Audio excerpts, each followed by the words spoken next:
Alright guys, let's get this show on the road. Ray Stanley asks, why on earth do we like wrestling? Dude, I have no idea. If I knew, I would tell everyone about wrestling and I would explain it to them. But as you know, in that video I made a few months ago about non-wrestling fans, I always tell them, you just don't understand.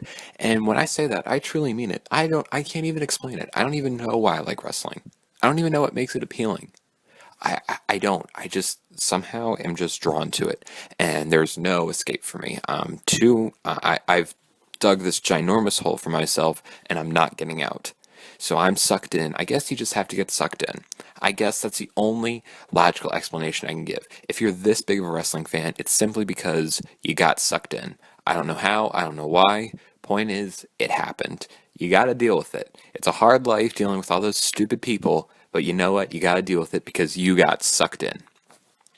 Your next question is, do you read wrestling magazines? If so, what is your favorite wrestling magazine? I can't say I read a lot of magazines. I don't really read, period. Really, I don't really read that much at all. But if I do read, I will occasionally pop in maybe a WWE magazine and I'll buy it. So I guess WWE magazine, but I do like Pro Wrestling Illustrated just because of the more like fan approach, the more critical approach it has. WWE has more like, photos and posters and, fun articles about some of your favorite wrestlers. However, I do enjoy Pro Wrestling Illustrated's, analytical approach to it, and all the articles, and the match of the year countdown, and the superstar of the year, wrestler of the year, I should say. But I do enjoy it. I do enjoy it a lot. So, and then, who do you think is the better technical wrestler, Bret Hart or Kurt Angle? You know, Probably a year ago, I would say Bret Hart, but just when I think about it, it makes no damn sense to say that someone is a better wrestler than an Olympic gold medalist. You just can't beat a gold medalist. Maybe in an overall package, maybe Bret Hart is a little better than Kurt Angle, but I disagree. I think Kurt Angle is just the overall better wrestler. And I mean, that's not a knock to Bret Hart, and it's not a knock to anyone. I would say that Kurt Angle might be the greatest when it comes to technical wrestling and just wrestling ability. Kurt Angle is probably the greatest of all time. And I don't mean that in a, sense of everyone else sucks, Kurt Angle's the best. It's just you can't beat a gold medalist. He is an Olympic gold medalist in wrestling. You can't beat a credential like that. And I don't care what you do. I mean, there could be a future gold medalist coming down in WWE in 20, 30 years. But as of right now, I think Kurt Angle is the best technical wrestler. I can't think of a better wrestler. And I mean, there are great technical wrestlers. Bret Hart, Owen Hart, Daniel Bryan, Dean Malenko, Chris Benoit, Chris Jericho. List goes on and on and on. There's so many great technical wrestlers.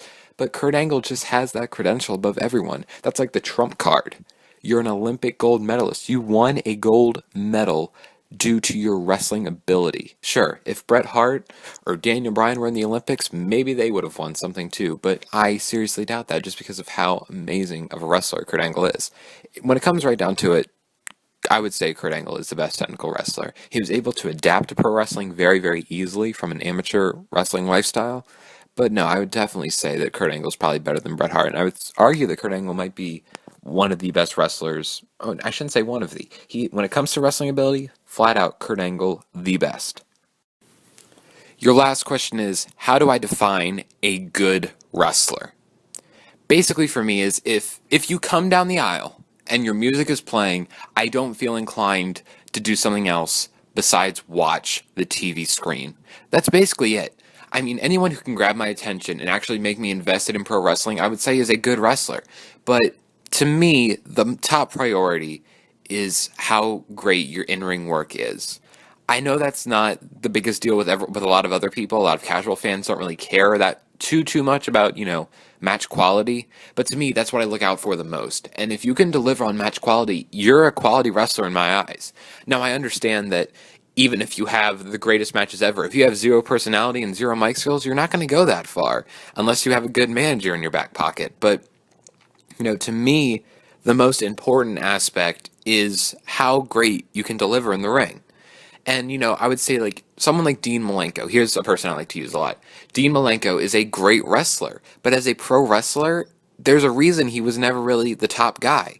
Because he didn't have that big of a personality, and his promos were very, bland, if that's a good word for it. And I know the same can be said about Bret Hart, but there was something different about Bret Hart. Sure, Bret Hart's Mike's skills were kind of lacking, but Bret Hart had the heritage.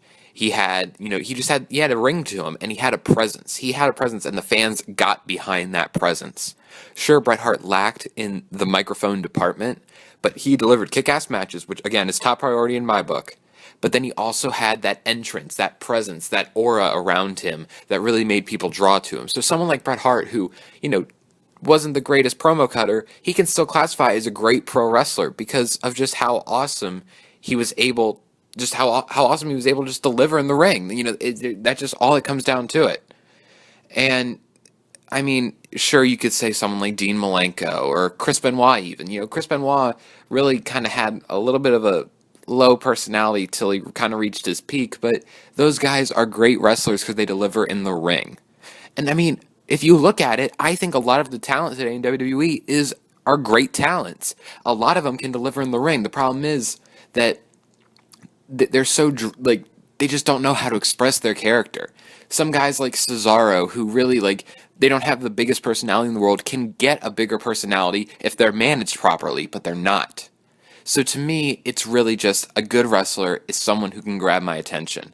Guys like Great Khali, Brodus Clay, I never cared about them. I'm not saying they're bad wrestlers per se, but to me they're bad because it's like you're not giving me invested at all. No offense to either guy. I'm sure they're both great guys, but there's just something off there. They're just not there. And I mean, you could say wrestlers had a certain time where I would consider them bad wrestlers. Like Kane, for example. Around the time of 2006, I did not care about Kane at all. But Kane is one of my favorite wrestlers of all time. It's just on and off with me. It's like you just have to constantly entertain me, and I will consider you a good wrestler. And that's what it all comes down to. Match quality and keeping me entertained and keeping me interested. Next set of questions come from We Are Pro Wrestling. His first question is, which is the bigger match flop? Hogan and Sting from Starrcade 97 or Lesnar and Goldberg from WrestleMania 20? Objectively, both are ginormous flops, and I could see anyone picking either, and I would support their decision. For me personally, though, the bigger one has to go to Lesnar and Goldberg, basically because when Starrcade 97 happened, I was approximately 8 months old. However, I was chomping at the bits to see Goldberg and Lesnar at WrestleMania 20. I bought WrestleMania 20 just so I could see Goldberg and Lesnar. And funny side story, when we ordered WrestleMania 20 back in March 14th, 2004, little first grade Jericholic8704, ready to watch WrestleMania 20. Our cable went dead. I don't even know what happened. Point is, I didn't get to see the pay-per-view, and we basically lost $50 because we ordered it, and we got our refund eventually, but I didn't get to see the pay-per-view because our cable, something happened. And point is, I didn't get to see the pay-per-view, and I was so disappointed. I was so incredibly upset, and I wanted to see that match so bad. Of course, I wanted to see other matches too, but my main focus was Goldberg and Lesnar because I wanted to see that match more than anything. So eventually, I got the DVD, popped it in as soon as I got home from school on the last day, and I watched it, and the match was pretty damn horrible. I have to say, one of the biggest disappointments ever as a wrestling fan was just watching Lesnar and Goldberg. The match pretty much sucked. It wasn't fun at all. Even a first grader could see the match was bad. Kids can you can put anything in front of them and they'll be entertained by it as long as there's loud noises and cool spots. So you did have a little bit of, cool action. But even if you look back at the match, Goldberg does a military slam and JR shits his pants because he was trying to put this match over in some sort of way. So JR had to flip out when he saw a military press slam. But, that's just an average, ordinary move for a Goldberg match. But JR had to lose it just so people could actually get excited watching the match. I don't know. It was a complete disaster. Don't get me wrong. Hogan and Sting, that was a complete disaster too. The finish was totally stupid, made no sense. Sting's ring rust was totally noticeable. But this match was nowhere near as bad as Lesnar and Goldberg. That match was atrocious, and they had so much energy behind them. Lesnar and Goldberg were not newcomers to the ring. They had worked a full year in WWE up to that point, for Goldberg at least, Lesnar a little bit more, and they had they were perfectly ready to go. There was nothing hindering that. They didn't have any lagging injuries or anything. The only thing hindering Hogan and Sting was Sting not being in the ring for a good amount of time, and Sting's ring rust showed. In the match, again, it wasn't all that great, but it was loads better than Lesnar and Goldberg. Absolutely. Next question. What is one match that you love that everyone hates and the one match you hate that everyone loves? Now, for the match that I love that everyone hates, I'm not saying people hate this match per se, but I think people think it's a bad match or overrated match, and that is a Hogan and Andre from WrestleMania 3.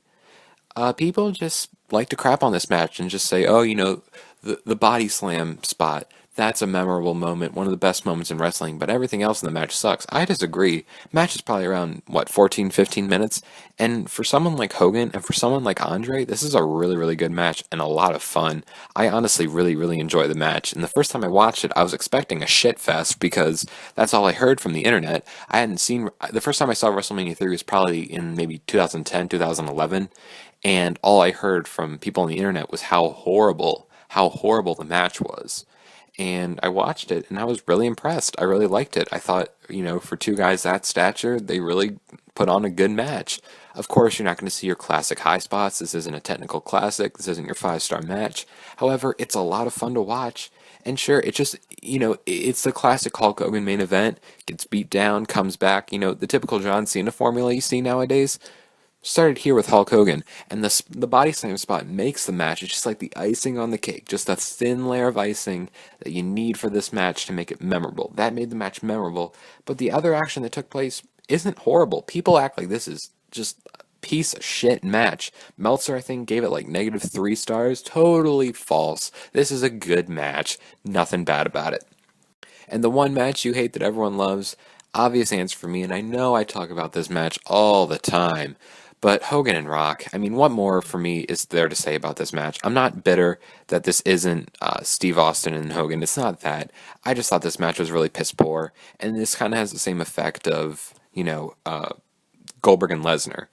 I first watched WrestleMania 18 probably 2009, 2010, and I was really looking forward to this match because I had heard nothing but positive things, nothing but great reviews about this match, and people saying, "Oh, match of the night at WrestleMania 18, definitely Hogan and The Rock." And I'm like, "Ooh, gotta watch that match." And I was so excited to watch the match. When it finally rolled around, I was like, "Damn, they're really not doing anything special." And of course, the crowd was electric, as any crowd would be if you had two stars of that level going against each other. But honestly, I really wasn't impressed with the match. And I mean, it's not me being snobby, and maybe it's just because I wasn't watching the match on March 17th, 2002, when it aired. Maybe that's the case. Maybe because I didn't grow up with Hulk Hogan, and I didn't grow up with The Rock. Maybe that's just because maybe that's the reason I don't like the match. But honestly, I think even if I did, I wouldn't like it. If you literally take your remote and put the TV on mute, you wouldn't be impressed with the match. You can say the crowd made the match. I would say the crowd made it somewhat entertaining, somewhat of a cool moment. But when it comes right down to it, I need to be entertained by the match. And the match went on for maybe 15, 18 minutes. I'm not sure how long it went on. I'm pretty sure it was around that time frame. If I'm wrong, you can correct me, whatever. I just wasn't impressed. And I know I go on and on about this match all the time, and I hate to give a very non-original answer. Maybe if I think of another one, I'll put it in, a little snippet of it. But honestly, that's the one match that comes to mind. Next question is most overrated and most underrated SummerSlam matches. When I think of overrated SummerSlam matches, the first one that pops into my head is Shawn Michaels and Hulk Hogan. Kind of with the Rock and Hogan effect. Two megastars colliding. Yeah, sure. I saw this match live, actually. And, I grew up with Shawn Michaels, so, at least I had one guy in the ring that I could really, really relate to. And, of course, I knew of Hulk Hogan's star credit. So, of course, I knew about his star power and how big of a star he actually was. But I was in the Verizon Center when this match happened. Of course, it was the MCI Center back then, but in August 2005, I was in that arena watching Hogan and Shawn Michaels, and I wasn't impressed. I mean, I shouldn't say it like that, like I was totally condescending. I mean, I was entertained for what it was worth. I think I was going into third grade when, yeah, I was going into third grade when SummerSlam 2005 happened. And, I mean, it was a good match. It's not horrible, but I mean, I definitely liked, the Eddie Guerrero, Rey Mysterio ladder match. I liked John Cena and Chris Jericho more. Even like Batista and JBL, like that match was somewhat entertaining. This match was just, I mean, it was just one of those matches I just sat on my hands and watched and, got excited when the ending came. I was kind of hoping that Shawn Michaels would win, but I had a feeling he wasn't going to win. So I was kind of disappointed from that, kind of sucked the air out of me, but I can't blame him for that. Another match that has to come to mind is Triple H versus Steve Austin versus Mankind at SummerSlam 1999. Basically, just the bullshit politics that went on behind the curtain was just so stupid. I mean, everyone's guilty of it, and in this case, it's Stone Cold, who was just not willing to drop the title to Triple H. So, here comes all reliable Mick Foley. He's willing to, because he's such a nice guy, he's going to be willing to take a one-day title reign and then drop it at Triple H the next night on Raw. It hurt Mick Foley because, who wants a one-day title reign? That sounds so stupid. And it sucks that Triple H couldn't actually win the title at a big pay-per-view like SummerSlam. No, you gotta drop it, you gotta win it on free TV like Raw. That just kind of sucks. And the match wasn't even all that great. Just the bullshit that went on behind it kind of sucked the life out of me. But, the match in itself wasn't all that great. Same can be said about Kurt Angle versus Triple H versus The Rock at SummerSlam 2000. SummerSlam 2000, in my opinion, is overall just a very overrated pay-per-view in general, but I have to say that this match really didn't deliver that much when it came to quality. Wasn't all that great. People were more focused on, the love triangle between Kurt Angle, Triple H, and Stephanie McMahon than they were The Rock, who was the WWE champion. It just seemed very out of place and very disjointed and wasn't a very good match, in my opinion. It was okay, nothing too special. When it comes to underrated matches, there are some great underrated matches at SummerSlam. I think one that really instantly jumps to mind is 1-2-3 Kid versus Hakushi from SummerSlam 1995. A very, very good match, and it made, the shit sandwich that was SummerSlam 95 somewhat bearable. You have the ladder match between Razor and Shawn, which in my opinion was nowhere near as good as the WrestleMania 10 match, but at least had something to it. And this match also kind of held the show together from being a complete disaster. We all know SummerSlam 95 was utterly terrible, but, this match did help save the show a little bit. And I know I just bashed SummerSlam 2000, but I have to give a nod to Chris Jericho and Chris Benoit from SummerSlam 2000 in their 2 out of 3 Falls match. In my opinion, this is probably the best Chris Jericho-Chris Benoit match of the 2000s. I used to think it was the Backlash match, but now I really think it's the SummerSlam match. This match was absolutely phenomenal. It was a great match. I think this and the TLC match are really what made this show awesome. And there's nothing else there when you look at the card. Everything else was pretty much just garbage and, average at best. But these two matches really held the show together. But TLC gets a lot of recognition, but this match doesn't. And I think that's unfair to this match because it definitely deserves it. And finally, I have to think of the Hart Foundation versus Demolition. I think just because of this match's age, it doesn't really help this match that much. The tag team wrestling in this match is absolutely phenomenal. If you're a fan of tag team wrestling, you're obviously going to love this match. It is a fantastic match. Even if you're just a fan of wrestling, you're going to like it. A very, very fun match to watch. A very, very easy match to get into. A very, very fun, just balls to the wall tag team match. I can't describe it anything else than that. Balls to the wall. It's absolutely phenomenal, and I love it. And it doesn't get that much recognition from a lot of wrestling fans. They kind of look over this match, and I think that's a shame. And your final question is moments/storylines that have been unfairly bashed, basically, by a majority of wrestling fans. The first one that came to mind, obviously, for me, is Austin turning heel, basically at WrestleMania 17 and at Invasion. Just his whole run in 2001 as a heel, I really think it wasn't horrible. And I mean, Stone Cold had basically been a face his entire WWE career.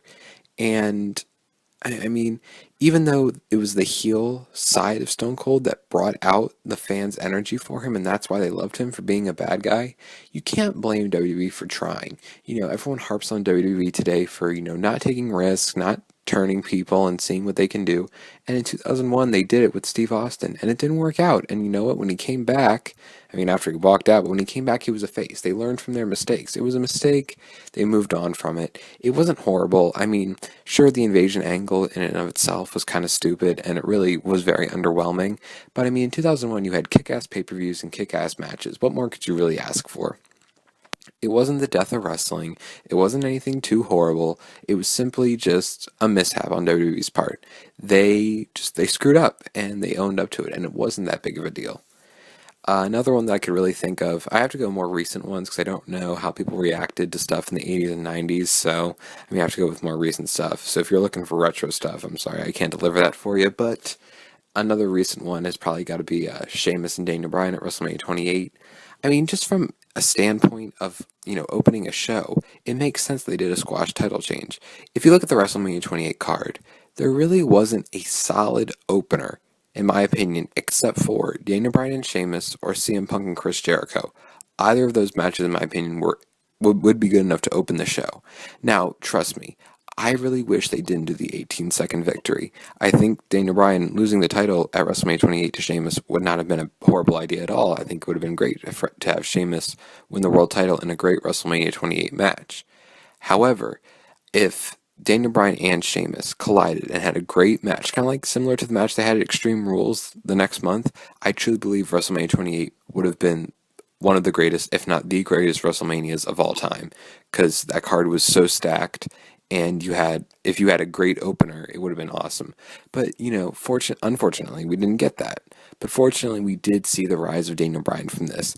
Hindsight's 2020, and in hindsight, this was probably the greatest thing to happen to our favorite little underdog, Daniel Bryan. So honestly, people still hating on this segment, I guess I can see where you're coming from if you wanted to see a good match to open WrestleMania 28. But, Bryan is where he needs to be right now. I know he's injured, but look past that. Also, if you take the whole Daniel Bryan rise to the top out of the equation, this still makes sense in a way, because think about it. If it's WrestleMania, your biggest show of the year, you want this show to kick off with such a bang that will get people buzzing on and on and on forever and ever and ever. And honestly, this segment and this match still gets people's attention. They hate this for most people. They just hate how Daniel Bryan lost in 18 seconds. And sure, it did kind of suck. I was looking forward to the match, and to have it be taken away from me did kind of suck. But looking back on it in 2014, 2 years removed from it, honestly, I can forgive WWE for doing this, because it gave me probably the greatest WrestleMania moment I could ever see live, and that was Daniel Bryan winning the WWE Championship at WrestleMania 30. So, I mean, did it suck that match never happened? Yes, it does. But honestly, is it, the worst thing ever? No, it's not. And the most recent one I can think of is The Undertaker's streak. A lot of people are very, very angry that Undertaker is 21-1. Now, trust me, if I were in charge of Undertaker's streak, I don't think it ever should have ended. I honestly think he should have retired at WrestleMania 28. 20-0, bam, perfect number, perfect match to end on with Triple H. Would have been perfect for him to just be sent off with that and have a 20-0 record at WrestleMania. No one would ever duplicate it, because WWE is not stupid enough to have someone surpass The Undertaker's undefeated streak. It just wouldn't make sense. However, you got to think about it like this. I guarantee you WWE did not say, Taker, you're losing this match. It is Undertaker's decision. Undertaker has been in there for such a long time, and everyone respects The Undertaker. Fans, wrestlers, the writers, every single person that is remotely involved in wrestling, whether you're a fan, a wrestler, a backstage guy, the pyrotechnician, the ring announcer, you love The Undertaker, and you love him to death, and you respect him. I guarantee you Undertaker said, you know what? I'm ending the streak. Brock Lesnar, you're going to beat me. And I guarantee you Lesnar didn't go up to The Undertaker, because he would have had... I understand Brock Lesnar is a tough guy, but he would have had balls the size of Jupiter to go up to The Undertaker and say, you know what? I think I should beat you at WrestleMania. That takes some serious balls, and I don't think Brock Lesnar has those, because no one does. No one has the balls to tell Undertaker that he's going to lose at WrestleMania. So, it's Undertaker's decision. And if you're hating on Undertaker, then really, there's no point in doing that. Honestly, it's his decision, and, you gotta respect his decision, whether you like it or not. You respect Undertaker, so you should respect his decision to do what he wants with his streak. He wasn't deciding this for someone else, he was deciding it for himself. It is fun to joke around about how, it should be 22-0, It is fun to make 22-0 jokes, but honestly, if Taker wanted someone to beat the streak, then by all means, he should have every right to pick who he wants to beat the streak and have it end. And if you think about it, if this is Taker's last match, a lot of people lose their last match. The one exception I can think of recently, I'm sure there's been others, is Trish Stratus when she won the women's title on her last match. But you look at guys like Shawn Michaels, Stone Cold Steve Austin, Ric Flair, sort of, they lost their last match. And, it only makes sense for Undertaker to continue that tradition. Undertaker was all about respecting wrestling, and he's going to respect that tradition. So if you disrespect Undertaker losing, you're basically disrespecting Undertaker. And honestly, who wants to do that? Trust me, no one does. Next set of questions come from Diesel 101 Raw. First question, if you could change one moment, which one would it be? Sting vs. Hollywood Hogan at Starrcade 97 or The Rock vs. Stone Cold WrestleMania 17? Easy choice for me, Sting and Hollywood Hogan. The finish in that match was absolutely terrible. The entire match was clunky. It was just overall just boring to watch. At least The Rock and Stone Cold had a fun, awesome classic match. The heel turn at the end really doesn't bother me as much as it does other people. It's kind of just one of those, they tried it out, it didn't work, they threw it away. With Sting and Hogan, it's like that had so much build. That was one of the best built matches I could ever remember, and it just flopped. So definitely the one moment I would change is Sting and Hollywood Hogan, basically just because of how piss poor the match was and how stupid the finish was and just how clunky it was and just it just flopped on so many levels and it just failed to live up to the hype. At least you could argue that The Rock and Stone Cold didn't live up to the hype at WrestleMania 17, but I would disagree because of how amazing their match was. But Sting and Hogan, nah, you gotta change that. Your next question is, if you could go back in time to convince Stone Cold to do one match, which would it be? Stone Cold vs. Goldberg at SummerSlam 2001 or Stone Cold vs. Hollywood Hogan at WrestleMania 18? Once again, really easy choice for me. Stone Cold and Goldberg at SummerSlam 2001. That would have been an awesome, epic match. I mean, for me, Stone Cold and Hogan would have been fine. But honestly, I'm not too sore that we never got that match. I'm not too upset about it. I don't really care.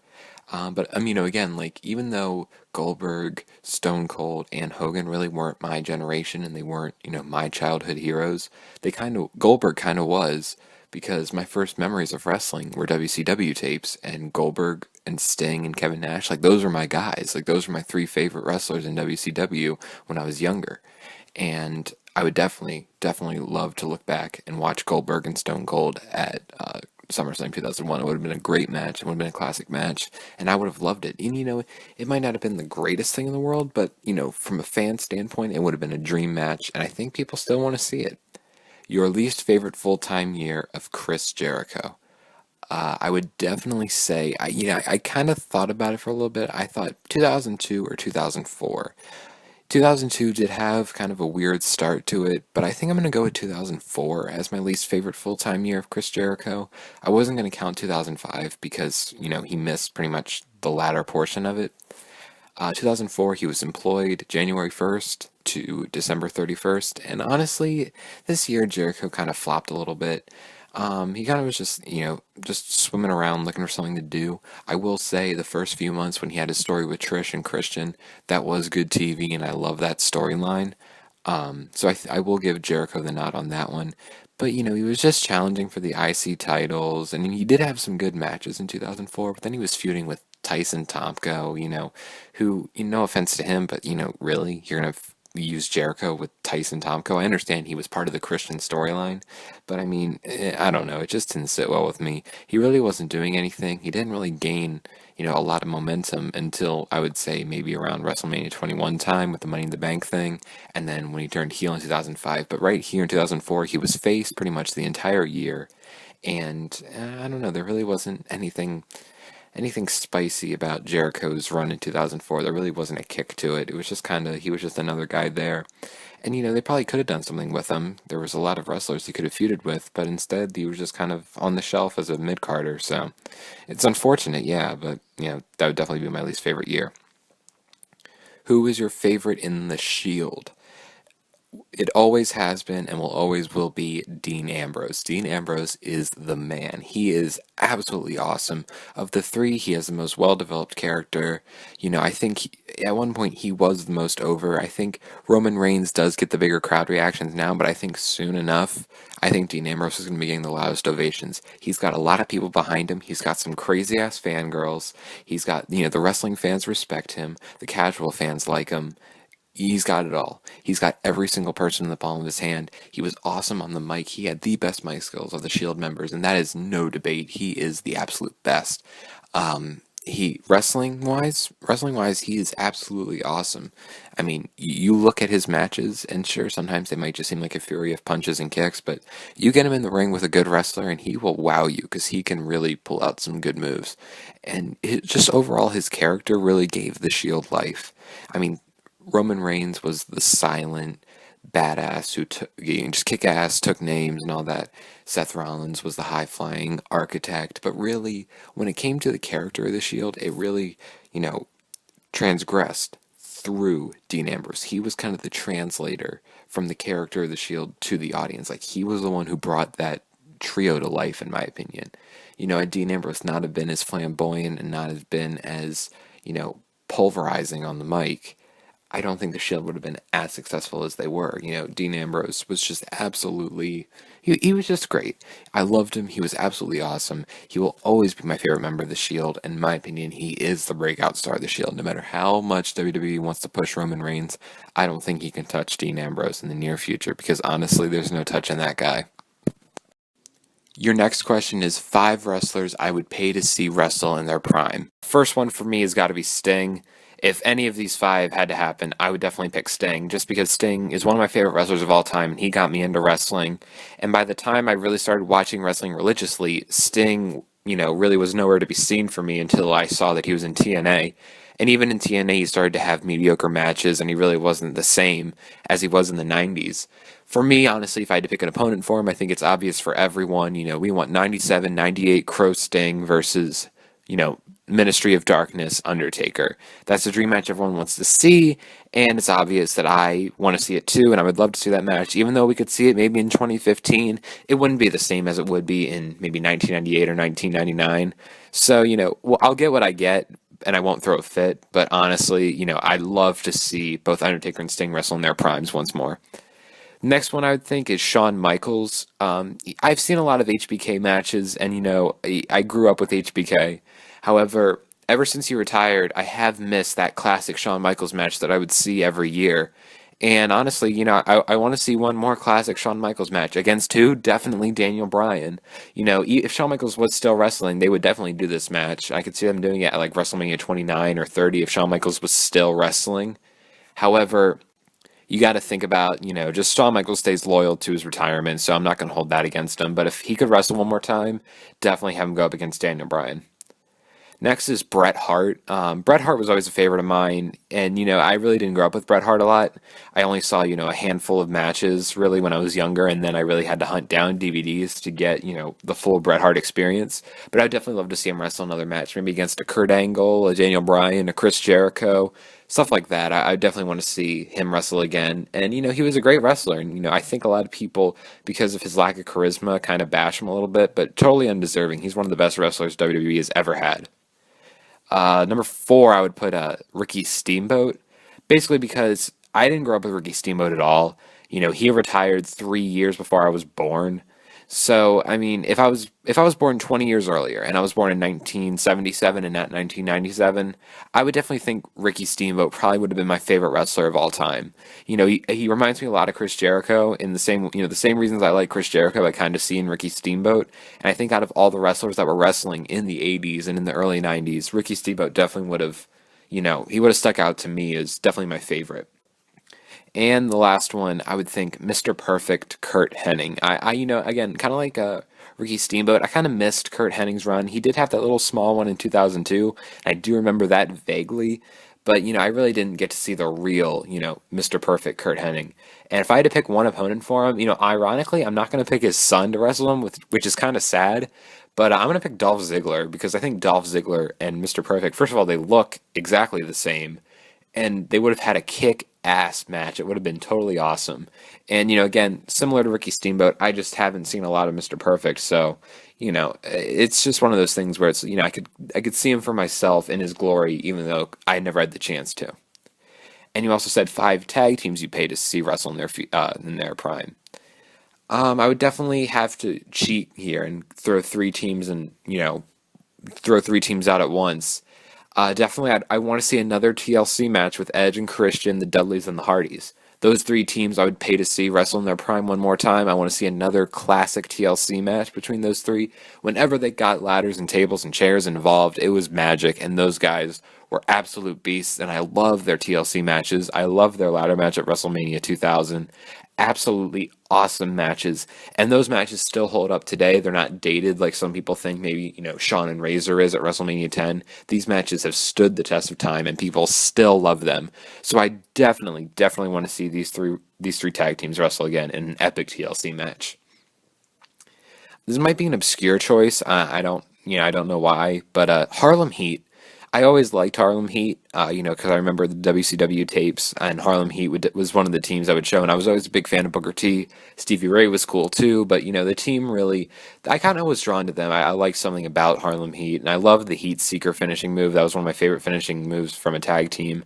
I loved Harlem Heat, and I know that's a very obscure choice because that's a very WCW team. It wasn't WWE at all. But I definitely liked Harlem Heat, and I'd want to see him wrestle. Maybe just maybe another tag team match would have been awesome.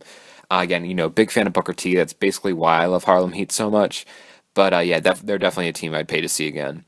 And the last one would be the Legion of Doom, basically because they go down as one of the greatest tag teams in wrestling history, and I barely catched any of them. The only memories I had of the Road Warriors and the Legion of Doom, whatever you want to call them, was that brief run in like 2006 that Animal had. So that was the only thing I remember from them when I was younger. So it kind of like the Steamboat and Kurt Hennig kind of principle here. I never got a chance to see him, so I'd want to see him then. You also said, in my opinion, Ric Flair's peak years. Well, when I read that question, three specific years came into mind. The first being 1985. Basically just because of the start of the Four Horsemen, and usually I kind of harp on people when I think like they think old is the best.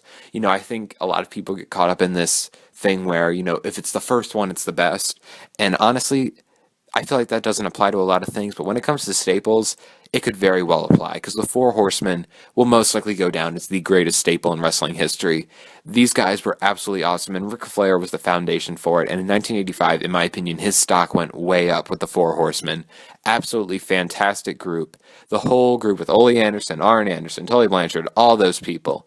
Ric Flair was the foundation of it. He was the center of attention in all of it, and his stock rose with the Four Horsemen. They helped Ric Flair even surpassed the peak he created when he won his first title in, what was it, 81, I think? Is that when he won his first title? I think 81. I think 81. Fast forward 4 years later, Flair's at another peak. He's created a completely new foundation for himself, and it's absolutely awesome that what those guys did for him. So definitely 85 is one of them. The other one obviously has to be 89 when he had that magical trio of matches with Ricky Steamboat. You watch those matches, they're probably the greatest you'll ever see. Absolutely awesome matches. I love them to death. Every single match in that, trilogy of epicness was awesome. Every single match was great. Whether you think the Wrestle War one or the first one or the 2 out of 3 Falls one's the best, doesn't matter. They're all 5-star classics, all fantastic matches. And the last one, I think, is 1992. I loved Ric Flair's year-long WWE run. It was absolutely fantastic. He had probably one of the best performances in Royal Rumble history. He had a great WWE title match at WrestleMania 8. And just even on his way out, that Raw match he had with Kurt Hennig in 1993, fantastic match, and he milked as much as he could out of that WWE run. It didn't last long, but God, it was so awesome, and I loved it. I loved every bit of that run he had. It was fantastic, and it was great. Definitely a peak year for Ric Flair, so I'd have to think of those three. Your next question is most exaggerated burials of all time. And this is a tough question because really, with a lot of burials, I kind of agree in a way, but sometimes I think people overreact. One, definitely for me, I think the biggest one is Daniel Bryan and Sheamus from WrestleMania 28. People were flipping their shit when Sheamus just kicked Daniel Bryan's head off in 18 seconds. He won the world title. Now, I don't want to toot my own horn, but I called it. I said that this loss is going to help Daniel Bryan so much. Look where he is now. I know he's injured, but look past that. Look past the injury. Daniel Bryan had probably the biggest WWE championship win ever. Raise me any championship win, and you can put Daniel Bryan's aside. He had probably the biggest crowd reaction ever. But you honestly, look at the Superdome. It's so hard. It's so big. It's so wide. And I was in there. It's wide as hell. It's so hard to get that big of a reaction. Honestly, it was a ginormous reaction. Enormous. It's deafening to hear that. And all the pyro going off. The fact he won 2 matches. He beat Triple H. He defeated Triple H, the king of burials in the IWC's mind. He beat Triple H in the opening match of WrestleMania 30. Daniel Bryan ascended after that match. It did not bury him. They just ascended him into heaven. They didn't even bury him. Daniel Bryan rose to success. Granted, he's had a lot of bumps along the way, and WWE really didn't want him to get there, but eventually it worked. And honestly, I think the 18-second win by Sheamus really brought that up for Daniel Bryan. He was the one that molded Daniel Bryan into becoming, one of the fans' favorites of all time, going down in history, probably the most over wrestler since The Rock and Stone Cold. And you can take that to your grave. Quote me on that. Daniel Bryan just as over as Stone Cold and The Rock. And, I guess if you have to think about other burials, I guess the same can be said for like Bob Backlund and Diesel. I know a lot of people, again, that happened before I was born. And it's kind of a hard question for me to answer because, I really didn't know what other people's reactions were back then. But, I think of, the Bob Backlund squash title change. That really wasn't that bad. A squash title change is a squash title change. The only other one I can think of is Chronic, like during the invasion angle. I mean, the Chronic character, they just didn't fit at all. And I mean, it was kind of hard to watch. I understand that. And if you want to call that a burial, that's fine. And it kind of was. But in a way, it was one of those, like, just burials. Like, those guys really weren't doing anything. They were both sent to developmental. And then eventually they were released. Like, honestly, did they really have anything planned for Chronic? They really didn't. So I think I'm going to excuse, the burial on Chronic for a little bit. It wasn't that bad. It could have been a lot worse. There were worse guys who were buried in the invasion angle, like DDP and all that. So, I think the Chronic one gets a little too much hate. Another burial that I really think kind of got blown out of proportion a little bit was Vader and Shawn Michaels back in 1996. A lot of people think that Michaels basically just put the screws to Vader and completely cost him his job, even though Michaels was at the forefront of it, and even though he pretty much is to blame for Vader's lack of success in WWE, he just didn't fit. He really just wasn't a fit in WWE, and Vince McMahon really did not know what to do with him. Apparently, I was watching a Jim Cornette shoot on Vader, and apparently, Vince wanted to change his name and all that, and really just kind of change Vader up probably for the worse, honestly. Even though the SummerSlam match really wasn't all that great with Shawn Michaels, even though Shawn Michaels basically treated Vader like a piece of crap, he was kind of doomed from the start. It wasn't just Shawn Michaels that completely cost him, his dignity and his career in WWE. It basically was just a matter of him not having any sort of input and not having any sort of direction with WWE, that eventually he just kind of simmered down and really didn't have anywhere to go. And you said most underrated staple of all time and most overrated staple of all time. Underrated, honestly, even though people are praising him now, I think people won't mention their name in the future, but The Shield. I think The Shield is a candidate for the best staples of all time. I mean, honestly, that stable was fantastic, and they had such a long run, and they never became stale or dry, and if they did, they revamped and became even more popular than they were. The crowd was always into The Shield, and the same can be said for the Wyatt family, always into the Wyatt family. Also, another underrated staple is probably the Jersey Triad in WCW. I thought that was a very, very fun stable. The only problem is DDP did not get the championship. That was probably the only downfall. Same can be said for the Straight Edge Society. I think that staple definitely could have been benefited if CM Punk was the world champion. So those four staples I would think are the most underrated. Most overrated. Now this gets tough because I didn't grow up in the era of staples in wrestling, but if I had to think of an overrated staple, I know it's recent, but I gotta think Nexus. Honestly, I'm not saying they were bad. I'm just saying, even as a young viewer, they debuted in 2010, so I was probably, the summer of 2010, I was going into 8th grade. They really didn't wow me. I mean, the beatdown they had on John Cena and all the announcers in that one episode when they debuted, it was pretty cool. I mean, you didn't really see anything like that, especially in 2010 when they were still kind of lenient. They were still pretty, they weren't as lenient as they were now with the PG stuff. They were pretty strict, we got to stay PG for the kids. In 2000, you really didn't see that many brutal things. And I mean, Bryan Danielson got fired because he choked Justin Roberts, so I guess it was still kind of watered down anyway. But anyway, you really didn't see a brutal beatdown like that. And it did impress me, but as the months went on, I really lost interest in the Nexus. I really didn't care. I wasn't as excited as a lot of other people were. The SummerSlam match was good, and I mean, John Cena winning, I honestly wasn't surprised at that. I know a lot of people were pissed at that. And I mean, it did kind of ruin Nexus, and Nexus was kind of doomed from there. And even the new Nexus, when CM Punk took over, like I still couldn't gain my interest in it. I mean, the Nexus really never connected with me. I do defend them sometimes, saying it wasn't as bad as other people think. And I'm not saying they were a bad stable. I mean, WWE was clearly trying at that point, but I think there were too many people in there, and it just didn't fit. And there were all the NXT guys. And, a lot of people didn't even watch NXT. A lot of people didn't even see Wade Barrett as a legit winner of NXT. Wade Barrett, David Otunga, Heath Slater, Michael Tarver, Skip Sheffield. Like, it's a bunch of no-name guys, and those guys only had, like, a month to shine on NXT. The only person, in my opinion, who was really over there was Daniel Bryan, and they got rid of him. And then when he was brought back at SummerSlam, he got a good reaction. I don't know, and the whole thing with Cena and like him joining the Nexus, it just never fit. I think the Nexus was kind of doomed from the start, just with the guys you have. And again, you could have given it to a leader like CM Punk, and maybe it would have turned around.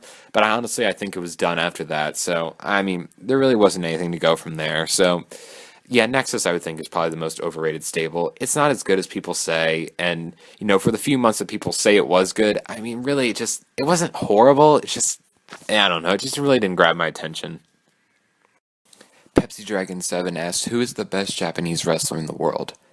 I don't really know much about Japanese wrestling. I don't follow it too much. I will occasionally watch a New Japan match because I do like Japanese wrestling. It's very entertaining. So because of my lack of knowledge, I'm going to say Kenta just because I do know Kenta. And I did watch all of his stuff in ROH. Very, very fantastic wrestler. Love him to death. He's a great, great wrestler. Very entertaining to watch. Some of his ROH matches are absolutely phenomenal. I loved his match with Daniel Bryan at Glory by Honor Night 2. Fantastic match. Probably for me the best match in ROH history. Even topping, the Punk Joe Classics. Even though those matches are great, in my opinion, they can't touch this match. Definitely my favorite ROH match. Definitely. So, fantastic wrestler. Really love the guy. I'm looking forward to seeing what he can do in WWE. So, yeah, I'll go with Kenta as the best Japanese wrestler. Then he said, if you were to create your own championship, what would you call it and how would you design the belt? It's a very tough question because I really never think about new championships, but I always thought it would be cool if they had a championship designed for like a submission wrestler. Like you can only defend it in submission matches. I guess you could call it just the submission title. I don't know. You think of a cooler name. But I'd want it to be different from all the other titles. There's the white and black straps, maybe like a light blue strap or a yellow strap. I know they've done that before, but maybe like a teal or a sky blue type strap would be pretty awesome. And then maybe the center plate could be sort of like, I don't want it to be too gimmicky, kind of make it look like a legit championship. Maybe have like some sort of like I don't know, just kind of like the big gold championship, kind of that design, kind of like more like a crown sort of shape to it.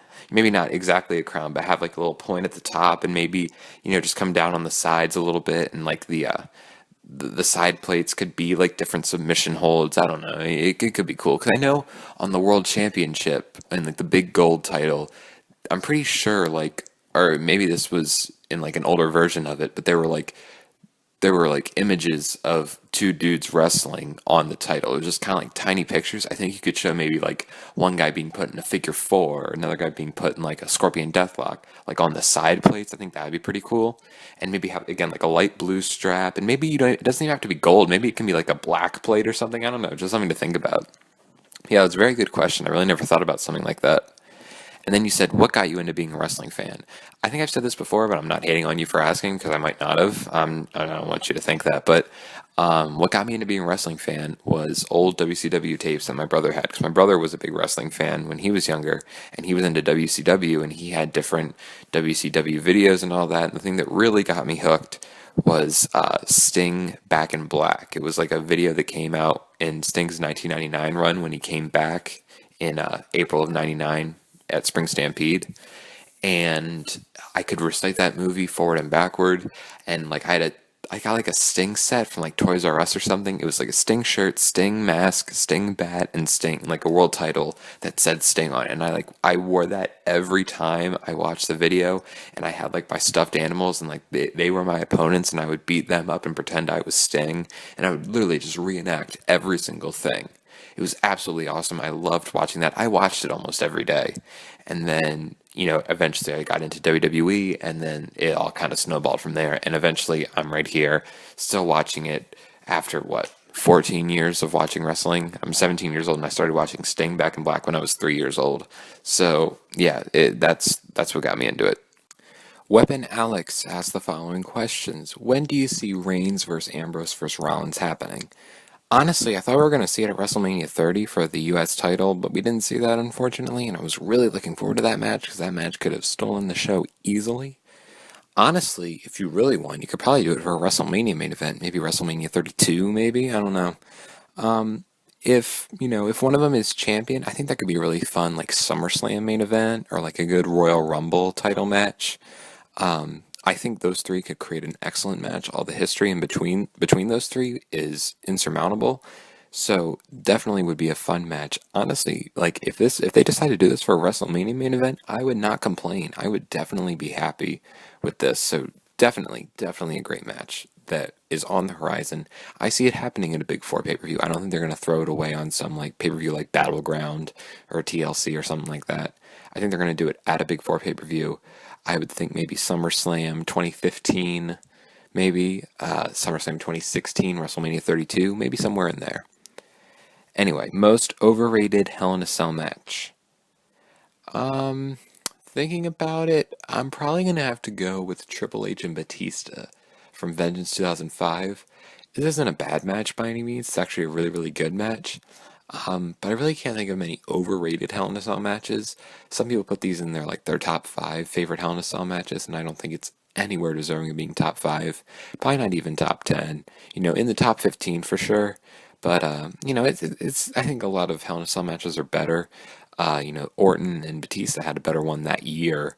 Like Jericho Triple H, that one's better. The Armageddon Hell in a Cell, that one's better. And then you have the classic ones, in my opinion, like Undertaker Shawn Michaels, Undertaker Mankind, Triple H Shawn Michaels. Those, and Triple H and Undertaker, those are great Hell in a Cell matches, so they're not overrated by any means. I think just by process of elimination, I think I have to go with Batista and Triple H, but it's still a good match and I still like it. Last question is, what is the last great WWE/WWF pay-per-view theme song? Unlike a lot of people, I'm not too hard on today's music. I actually kind of like it. I know a lot of people say like the best pay-per-view theme was from, I don't know, some pay-per-view in 1999, but honestly, I think the last pay-per-view theme song that I was really hyped to hear was I think it was Hell in a Cell 2013, because they had The Mighty Fall by Fall Out Boy. And I love that song. I love Fall Out Boy, so it was a great song. I like most of the WrestleMania theme songs they use nowadays. I really wasn't high on Celebrate this year, but I loved Invincible for WrestleMania 28, and I did like Bones for WrestleMania 29. Those were great themes. I would think, yeah, I would just go with those three: Invincible, Bones, and The Mighty Fall. Those were absolutely awesome themes. I love Fall Out Boy, so I was so hyped to hear their theme on for Hell in a Cell. So definitely great songs there. Of like older pay-per-views, I think my favorite pay-per-view theme has to be Bring Me to Life for No Mercy 2003, and I also love Always for Survivor Series 2002. Those are probably my 2 favorite pay-per-view themes. I'm kind of biased because I love Evanescence too, but as a pay-per-view theme, I would think Always was the quintessential pay-per-view theme. I loved that theme, so those couple were probably the best pay-per-view themes for me. Honestly, don't know how I forgot about this. My favorite band had a theme song for WWE back in 2010. TLC 2010 had Na Na Na by My Chemical Romance, which is my favorite band of all time, and I love that song. I have no idea why I forgot about that one. You think that would jump to me, especially because I jumped on the Fall Out Boy one because I'm a huge fan of Fall Out Boy. But no, yeah, I love My Chemical Romance and I love Na Na Na. And if you guys haven't heard that song, I suggest you check it out. I love it. It's a great song. And I mean, for a WWE pay-per-view, it doesn't really fit super well. I guess it does work, but as a song, it's amazing. All right, coming up from G. Rebel, he says, if you were in a situation that this is direct quote, by the way. If you were in a situation that you are in a match where if you had a chance to have sex with any diva, what type of match would you want it to be and what diva would you like to have sex with? What the fuck kind of question is that? Honestly, all right, let's just say this. My favorite gimmick match is the ladder match. I made a video on that. And my on that top 20 most beautiful WWE divas, number one was Eve Torres. So put those two and two together, and I guess you get the answer to your question. I really don't know what you're asking here, and honestly, I don't want to know. What the hell type of question? What were you doing with this question? Anyway, moving on to question two. What video game series did you not expect to like, but you did? Definitely Kingdom Hearts. Kingdom Hearts is a great series. If none of you have ever heard of it, you probably have, and you just probably never tried it, because the Disney Final Fantasy crossover seems kind of like a turnoff to you, but it's absolutely fantastic. I love every single game in the series. Birth by Sleep being my favorite one, but I think Kingdom Hearts 3, when it comes out, is probably going to surpass every single installment in the series. But I do love Kingdom Hearts a lot. I love it to death. It's one of my favorite video game series of all time, and I love it. It's absolutely fantastic. Coming up next from Elite Squad 101, you asked a bunch of questions. The first being, why do you think people harp on the fact that Stone Cold vs. Hollywood Hulk Hogan at WrestleMania 18 would have been better than what we got with The Rock vs. Hogan? I think there's a few reasons, a few variables thrown in as to why people think that. Ultimately, when you look at it, who's the bigger star, The Rock or Stone Cold Steve Austin? I would argue that Hulk Hogan and The Rock are probably the two most popular wrestlers in the world, in the history of wrestling. I mean, in today's pop culture at least. But when it comes to wrestling fans, Stone Cold Steve Austin was the megastar of the Attitude Era. Who was the person who had probably the greatest feud in wrestling history? Stone Cold Steve Austin with Vince McMahon. And see, you have Hulk Hogan, one generation, and Stone Cold Steve Austin, another generation. I think to most wrestling fans, Stone Cold Steve Austin was just the bigger guy. He was the better guy. He was the epitome of the Attitude Era, and they wanted to see two different eras collide.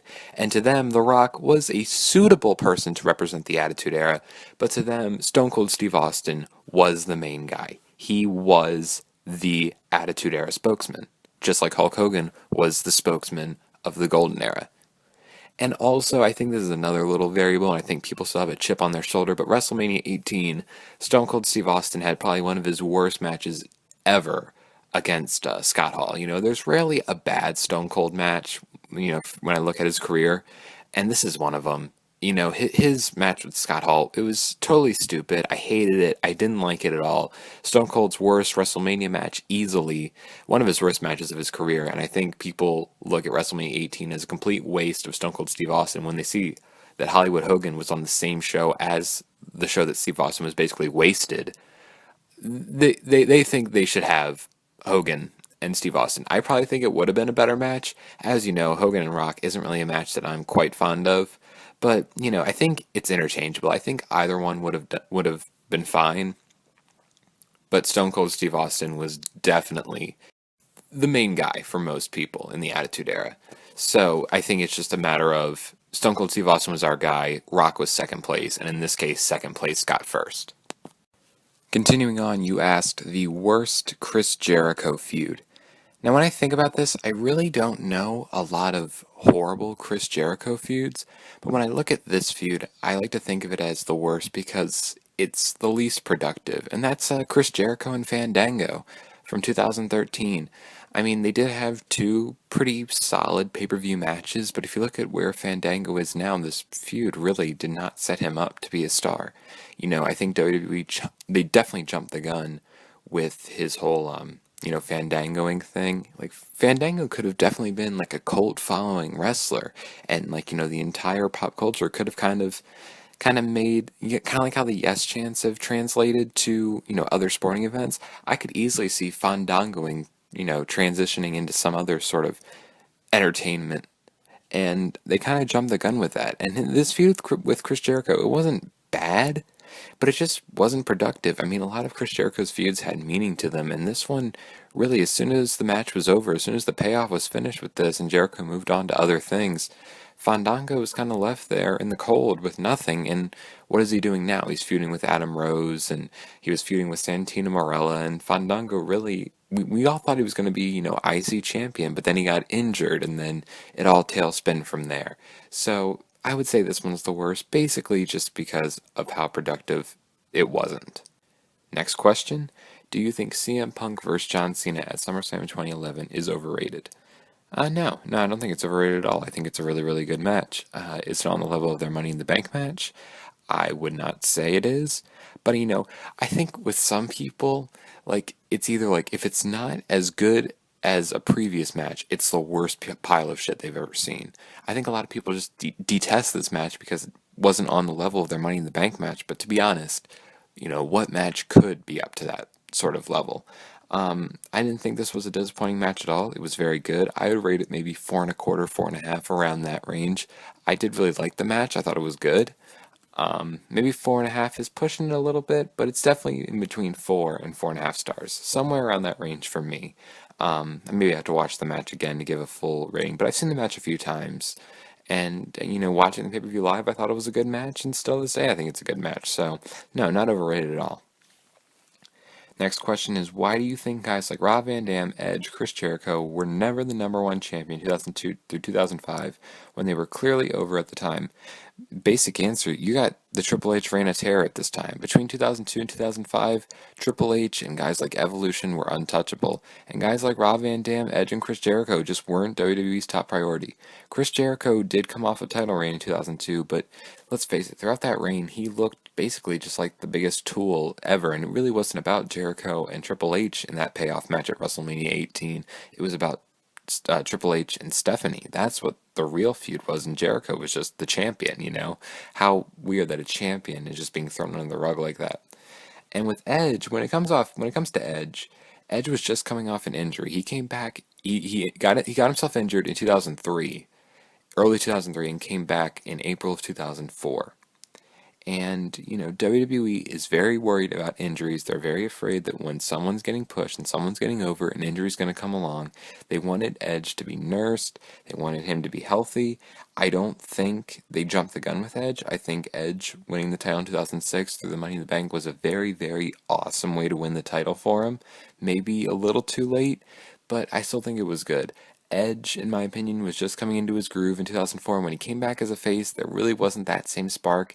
And when he started his heel run, that's when we really got to see it heat up. I don't think Edge really should have been champion between 2004 and 2005. I think just it was a slow build to Edge being champion. However, his 2-week reign, that did not do Edge justice.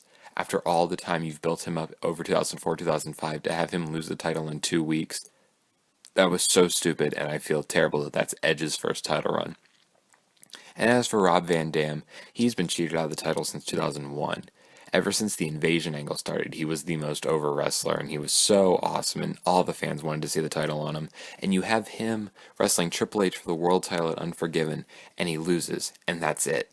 Like, they didn't have a follow-up match. At the next pay-per-view, he had a 7-minute match with Ric Flair. That's what they do to Rob Van Dam.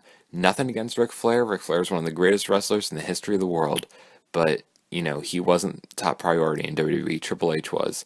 And instead of having a rematch where Rob Van Dam takes the title from Triple H, we got the Katie Vick storyline. So, it's pretty horrible the way they treated Rob Van Dam. Out of the three guys, RVD, Edge, and Chris Jericho, I would say RVD got the shortest end of the stick. I think all three of these guys could have been champion between 2002 and 2005 because they were probably the most over guys in the company. And I think a lot of people were giving Triple H the John Cena treatment. They were just tired of seeing Triple H on top, and that's when they, Randy Orton and Batista, they were the rising stars from these years, when clearly, especially Randy Orton was not ready for his title run, and Batista, he kind of was. So I think Batista's kind of forgivable, but then again, Batista's that same formulaic WWE superstar that everyone loves. These guys, RVD, Edge, and Jericho, could have definitely been fresh faces in the title picture, but instead they got shoved to mid-card, and overall I think that hurt WWE between 2002 through 2005. Ugh, I'm stuttering like an asshole. Next question. Out of all the three Breakfast Club members, John Cena, Randy Orton, and Triple H, who was the better champion, main eventer, and overall athlete? Easy answer, Triple H. John Cena, he has his problems with the fans, and I have my problems with him. Around 2007 is when he adopted that whole bubbly character where he lives in his own personal bubble where nothing goes wrong and everything's just rainbows, sunshines, and flowers. Randy Orton, again, I think is very immature throughout his early part of his career. He was not ready for the title in 2004, as is evidenced by his 1-month title reign. Even though Triple H did go on a reign of terror throughout 2002 through 2005, and he did kind of have another mini one through like 2008 and 2009, Triple H, I thought, he is the best wrestler of the three. I think the fans got more behind Triple H. I think they could easily forgive all the shenanigans that went on between 2002 through 2005. Randy Orton just has a trouble connecting with the fans. He is hot for a few minutes, like in 2011 with his feud with Christian. He was definitely red hot. Fans were definitely into Randy Orton as well as Christian. But other times the fans just aren't buying Randy Orton. And John Cena, you hear the reactions he gets. The fans, while sometimes they get pissy with Triple H, especially those smarks, claiming he has his shovel, I will say that Triple H probably is the best of the three. Best champion, best main eventer, and definitely best overall athlete. Least favorite Chris Jericho and Shawn Michaels match. Now, these guys have great matches all the time. And again, the worst one is probably just a good match. But I have to think Chris Jericho and Shawn Michaels, I don't remember the exact date, but it was a Raw in 2003. I want to say it was around the summertime, maybe June, July. This match was, I feel like it had the potential to be one of those classic Raw matches, and they didn't go that route. And I remember the finish being I think Jericho beat Shawn Michaels with the sharpshooter maybe, or maybe the figure four. It was some sort of submission. No, the Walls of Jericho probably. I don't know what I'm thinking there. I think it was the Walls of Jericho, but then again, I don't think it was. It might have been the sharpshooter. I'm not 100% sure. It might have been the Walls. But I remember the finish just dragging on forever. It took Michaels forever to submit. I remember Jericho winning this match, and it just didn't flow well. It wasn't all that great. It was just your average Raw quality match. When you hear two names like Chris Jericho and Shawn Michaels, you don't think Raw quality. You think epic match. And this could have been an epic match, but I don't know. It didn't suit well with me. When it comes to the Attitude Era, do you think Stone Cold, DX, and Undertaker, The Rock, and Mick Foley get all the credit for making it what a great product it was? I do think they get all the credit, and here's why. They were the most memorable people. This is when it all comes down for me, when it says, quality of matches, it's great, it matters to me, but in the grand scheme of things, quality of matches means shit. Let's just say someone was a fan during the Attitude Era, from late '97 to early 2001. They were a fan of wrestling. They're gonna remember Stone Cold, hitting McMahon from the top of that beer truck, and McMahon and Rock getting sprayed by Austin's beer hose and all that. They're gonna remember that stuff, not the great matches that Kurt Angle and Chris Jericho and Chris Benoit and Eddie Guerrero put on. They're not going to remember those matches. They're going to remember all the great moments. And when it comes to great moments, you don't get any better than Stone Cold spraying McMahon and Rock with the hose. DX invading WCW. Undertaker and all of his ministry stuff. Mick Foley getting thrown off the cell. You can't beat moments like that. And that's something that's going to stick with those people forever. Even if they don't intend on ever watching wrestling again, that's what's going to stick with them. They might have seen Chris Jericho versus Chris Benoit from SummerSlam 2000. That's a great match, but they're probably not going to remember that. They're probably going to remember all the crazy things that went on between Stone Cold and The Rock and The Undertaker and DX and Mick Foley, because those were the people who delivered on the moments, not the matches. They did have great matches, but the moments are where they had their high spots. Those were the high points of the Attitude Era, the moments. So I think it is only deserving that they get the credit. When it came to match quality, you could look at a few of them, but you gotta look at guys like Guerrero and Jericho and Benoit and Kurt Angle. But these guys delivered on the moments, and in the end, that's what matters. Next question is favorite SmackDown 6 matches. Now, assuming that you mean every single member has to be involved, the Survivor Series 2002 match is a very fantastic match, and it's very underrated between these three teams, and it's a very, very fun match, and again, it's very overlooked because this pay-per-view is remembered for the Elimination Chamber match, but this match was just as good, and it gives it a run for its money. If you want to break this up, I think the 2 out of 3 Falls match on SmackDown with Ray and Edge versus Benoit and Angle, that was a fantastic match, and the No Mercy tag match with the same teams were absolutely awesome. So yeah, those matches are definitely my favorite. Check them out if you haven't seen them. And you said, do you think that if Chris Jericho, Christian, or Rob Van Dam were drafted to SmackDown 2002, that they would have been a part of the SmackDown 6? Probably yes. Problem is you'd have 9 members there, and you need 10 for tag teams, because that's basically where those types of matches excel, were the tag team matches. So you think you'd have to throw another superstar in there. But when I look at it like that, even though it would be awesome to see Jericho, Christian, and RVD in those matches with those guys, it was only necessary that they stay on Raw because without Jericho, Christian, and RVD, Raw would have been a pile of shit. In 2002, comparing Raw and SmackDown, it's not even a comparison. SmackDown was so much better than Raw. When it came to matches, SmackDown blew Raw out of the water. The only thing I would say that Raw had over SmackDown were the divas. I think the women's wrestling on Raw was loads better than it was on SmackDown. You know, on Raw you had Victoria and Trish and all that, and then on SmackDown you had that stupid stepdaughter and stepmother thing with Dawn Marie and Tori Wilson. I don't know, it was stupid. Point is, Chris Jericho, Christian, and RVD, they needed to stay on Raw so Raw can have at least some dignity when it came to their matches, because honestly, it was horrid. It was absolute crap. Leave the SmackDown 6 to those 6 wrestlers. They were what made SmackDown watchable in 2002 and what made it awesome to watch. I say leave those 3 on Raw. It was only necessary for them. It would have been great to see him. Yeah, it would have been great to see him on SmackDown, but leave him on Raw. It's only necessary. Then you said name your top 10 favorite pay-per-view matches. I'll just run down the list really quick. Benoit and Jericho from Royal Rumble 2001. Eddie Guerrero and Art Bar versus El Hito del Santo and Octagon from When Worlds Collide 1994. Edge and Rey Mysterio versus Kurt Angle and Chris Benoit from No Mercy 2002. Bret and Owen from SummerSlam 94. Daniel Bryan and Triple H from WrestleMania 30. The Elimination Chamber match from Survivor Series 2002. Edge and Christian versus the Hardy Boys from No Mercy 1999. The Chris Benoit, Triple H, and Shawn Michaels match from WrestleMania 20.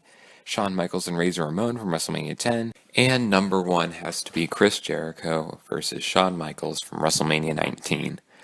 You also asked top 10 favorite pay-per-views of all time. This list was really kind of difficult for me to make, and I kind of made it in like 5 seconds, so this might change very easily, but off the top of my head, starting from number 10, Fully Loaded 2000, WrestleMania 24, SummerSlam 2013, WrestleMania 28, Money in the Bank 2011, No Mercy 2002, WrestleMania 19, WrestleMania 30, Survivor Series 2002, and number 1, SummerSlam 2002. You also asked, what is your IWC/YWC dream team? A group of YouTubers who are wrestling fans that you would like to form a group in. Honestly, I thought, I was kind of in this unestablished alliance, with my boys, Lundrick, NatureBoy818, Diesel 101 Raw, Wrestling Crisis. I thought we were all kind of, a squad together. Elite Squad 101, if you want to be a part of that too, you can be. But I honestly thought, kind of just like an unestablished alliance, I thought, we were the underrated channels that were trying to get noticed. I don't know, maybe I'm just kind of spitballing there, but that's what I always thought. So I guess if you want to be right down to it, my dream team is me, Lundrick, Diesel 101 Raw, NatureBoy818, Wrestling Crisis, and Elite Squad 101. If you want to join too, you're more than welcome. And with that, we are finished. We are done with this Q&A. I don't really know how this one turned out. To me, this was kind of the worst of the 3 I've done, but maybe I'm wrong. Maybe it's just me being a Debbie Downer, but that doesn't matter. Thanks to everyone who sent in questions, because without you guys, I would have a pretty boring-ass video. So, thank you to everyone, and I will see you guys later.